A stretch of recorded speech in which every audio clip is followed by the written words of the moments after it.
Tata la Lyon.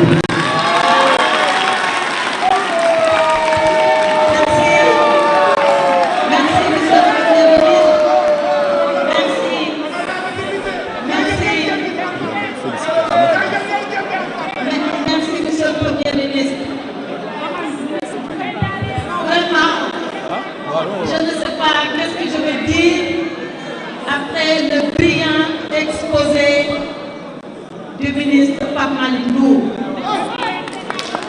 Le Pape Malick Ndour ku xam football ak ku xamul football buñ la nee Mbappé rek defe naa jàppale macha allah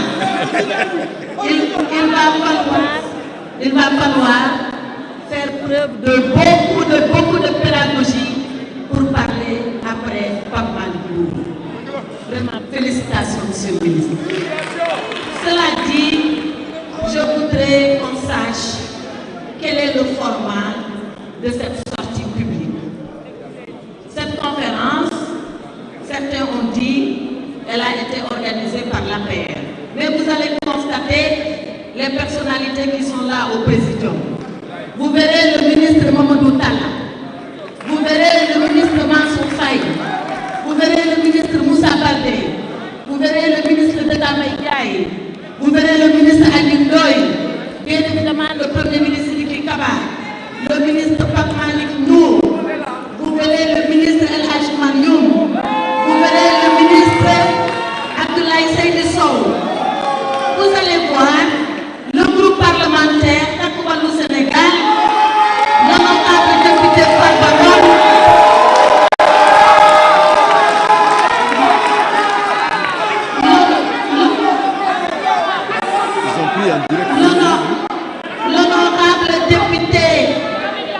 l'honorable député Abdou Mbow,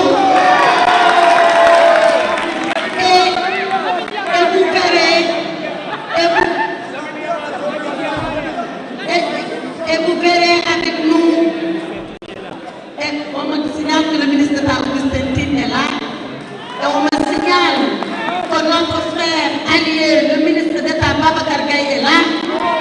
Donc en réalité, le ministre Wangom est là, donc le ministre Biram Faye est là. Qu'est-ce que cela veut dire? Cela veut dire que c'est l'ensemble du gouvernement de Macky Sall qui fait face à la presse. Oui, le commissaire Keïta qui est là, effectivement, notre allié également. Donc vous verrez que c'est l'ensemble du gouvernement du président Macky Sall qui est là, que ce sont l'ensemble de ses alliés qui sont là, et c'est tous les Sénégalais de bonne volonté qui sont soucieux de transparence, de clarté et de vérité qui sont là. Alors pourquoi nous sommes là? Parce que le gouvernement a commandité un audit des finances publiques à la Cour des comptes. Le rapport de la Cour des comptes, il est intitulé Audit sur la situation des finances publiques, la gestion de 2019 à 2024, c'est-à-dire toute la période du second et dernier quinquennat du président Macky Sall. Mais personne n'est contre que la Cour des comptes fasse cet exercice. Personne. Parce que vous pouvez Cour des comptes, vous n'avez pas activité, vous donnez li am doole bu mu am sañ-sañ bu mu am président Macky Sall moo ko gën a samp dëgëral ko jox ko ay jumtuwaay ne ko ay te demal nga liggéey. Cette personne-là, c'est avait quelque chose à cacher, c'est avait quelque chose à faire qui n'est pas conforme avec les prescriptions édictées par la loi. Il n'allait pas mettre en place cet organe de contrôle des gestions successives de ces gouvernements successifs. Or, que nous dit ce rapport? Et notre excellent collègue Pape Malick Ndour l'a dit. Ce rapport, nous le rejetons 3 fois.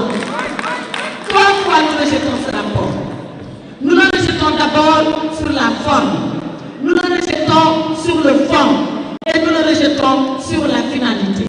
comme par hasard, c'est 3 F qui se suivent, la forme, le fond et la finalité. Sur la forme de ce rapport, comme Malik Nour l'a dit, mais nous, on sait comment les audits se passent. Pour auditer quelqu'un, on fait l'exercice. Une fois qu'on a fini, on dit à la personne auditée, voilà ce que j'ai trouvé, qu'est-ce que tu en penses? Et la personne fait ses observations. Et une fois que la personne a fait ses observations, la Cour des comptes sort son rapport définitif. Dans cette affaire, jamais, au grand jamais, les ministres des Finances du gouvernement de Macky Sall, Amadou Ba, Abdoulaye Daouda Diallo et Yalhamou Moustapha Ba, qu'Allah l'accueille au paradis, jamais on a dit à l'un quelconque d'entre eux, qu'est-ce que vous pensez de cela? Personne. On a fait comme si l'interlocuteur de la Cour des comptes, c'est toujours les services du ministère des Finances avec les nouvelles autorités politiques. Voilà. Pour y parler de la règle, beaucoup de donc, le principe du contradictoire a été violé et de façon flagrante par la Cour des comptes. Ce n'est pas ce qu'on peut appeler un audit. Toujours sur la forme. Moi, j'ai été étonnée parce que quand le rapport, on l'a eu, moi j'ai tiré un document physique. Vous ne verrez aucune signature dans ce rapport. Qui a signé ce rapport? Qui a fait ce rapport? On nous a dit la Cour des comptes, d'accord? On nous a dit la chambre budgétaire administrative, d'accord? Mais qui là-bas? Qui? Il y a ici le nom du président. C'est là dans le rapport. Et le président, il s'appelle Bakou. Mais Bakou n'a jamais signé ce rapport. Il ne l'a jamais signé. Où est le rapport signé par Bakou? On nous le donne. Au moins que ce rapport ait un auteur. Mais là, nous devons définir de pas paraître. Ragal ko assumé. Ragal ko assumé. Man de ko hédal na ko signé. Ma xam ni lii man maa ko def lii moo tax ma def ko te ma signé ko ñëpp xam ne man. Donc sur la forme, voilà les deux lacunes et graves lacunes de ce rapport. On ne sait pas qui a fait ce rapport, on ne sait pas qui l'a signé, qui revendique la paternité de ce rapport, paternité juridique, je veux dire, et on n'a pas respecté le principe du contradictoire. Si c'est ça qu'on nous dit, il y a meilleur et il y a mieux que cela. Mais ce n'est pas seulement ça. Je vous avais dit qu'on rejette ce rapport sur la forme et qu'on va le rejeter aussi sur le fond. Sur le fond, la chose pour moi la plus grave, mais vraiment la plus grave, c'est que la Cour des comptes, elle vient auditer la gestion ou les gestions de 2019 à 2024. Mais qu'est-ce qu'elle audite, la Cour des comptes? Qu'est-ce qu'elle fait? Elle le dit elle-même, c'est à la page 8 de son rapport. La Cour des comptes dit, excusez-moi, j'ai sorti la page 8. La Cour des comptes dit, objectif de l'audit.